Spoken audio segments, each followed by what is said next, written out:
பேச்சர் கூட இவ்வளோ சூப்பரான சிக்கன் ரெசிபி பண்ணலாமா? சரி, எப்படி பண்ணுறது பார்க்கலாம். அதுக்கு முன்னாடி கடாயில் எண்ணெய் கீ ஆட் பண்ணதுக்கப்புறம் எல்லா ஸ்பைசஸும் ஆட் பண்ணிக்கோங்க. அது கூடவே நம்ம அனியன்ஸ் அண்ட் சில்லிஸ் ஆட் பண்ணிக்கலாம். இது நல்லா கோல்டன் ஆகிற வரைக்கும் நம்ம வெயிட் பண்ணணும். அதுக்கப்புறம் நம்ம ஜிஞ்சர் கார்லிக் பேஸ்ட் ஆட் பண்ணிக்கலாம். இது 2 நிமிஷம் நீங்கள் நல்லா வதங்கினதுக்கப்புறம் நம்ம என்ன ஆட் பண்ணோன்னா வாஷ் சிக்கனை ஆட் பண்ணிக்கலாம். இதை ஒரு 5 நிமிஷம் மீடியம் ஃப்ளேமில் நல்லா நீங்கள் குக் பண்ணிக்கோங்க. அதுக்கப்புறம் இந்த stage tomato salt, turmeric powder, coriander powder, pepper powder, அதுக்கப்புறம் கியூமன் பவுடர், காஷ்மீரி சில்லி, இது எல்லாத்தையும் போட்டு நல்லா மிக்ஸ் பண்ணிக்கோங்க.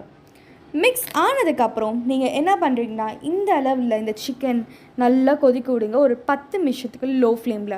அதுக்கப்புறம் எடுத்துகிட்டு கர்ட் ஊற்றிக்கலாம். சிக்கன் மசாலா இது 10 நிமிஷம் லோ ஃப்ளேமில் திரும்பியும் வேக வைங்க.